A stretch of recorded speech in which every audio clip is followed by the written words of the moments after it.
Ka Riboy District Sports Association mentah kesengi ke arteri kubanai nailur arjar arpuar kelalapan sedangnya ke jeng penilai kai football ya kebala tip kum ke Riboy Super League ha kebala penlong ya kini ke football tournament hamadan nilai kai kur kalang halum dai kelab boy rembong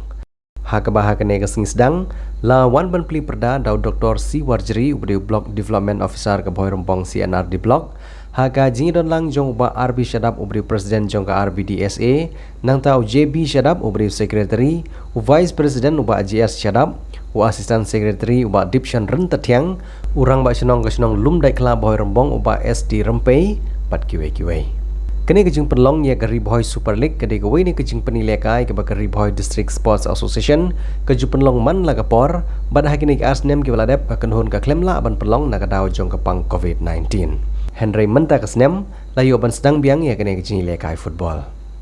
Ki nong ilam jong ke RBDSA haba jingkran gilong bah padeng kecing ke babun ki ba kenhun ka hab ban yai lengba kala penlong ya kene ke tournament. Namar kecing don kam jong ki khun samla ka thany ban kiu hagi kami lekai football.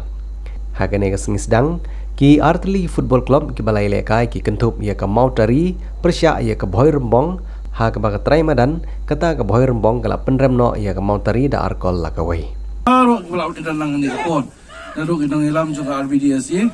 i president secretary baki nong kita kam juga la baki ki team or atli ke bani kuna ni kasi te gaji kublai gaji kit bok ke ruang ya ni kaseng kum juro i atli ki team baki nang ya sekhmat gaji anti gaji le kai juga pasai isin pat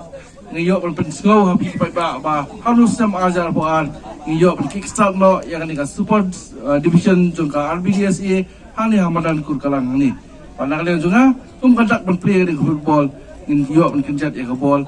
bagi ngiyok lu ya ka jing tap tilang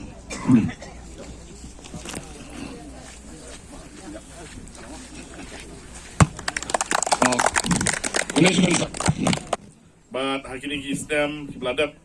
Kimsi Malayo ban pelong ya kini ka tournament namar ka dan ke pandemic Arsenal ban hadir Arsenal yo pelong kini sengi ban kalong ke jimentoy sibun nam tak khun sam la jengi ban itim ki bajop nang ni ke bajop kini nakai ka Meghalaya State League ka selong ha kini ki penai Oktober ka lalu Hasan Tarik Seneng bang asyukar pat ki tim jengi kemudian ke Poli League kalong atat ke tim practice jengpi ha kini si penai tam pilakai pin practice ha pilakai ha kita tournament kena tournament kali ke pilakai nyosin kani rap jika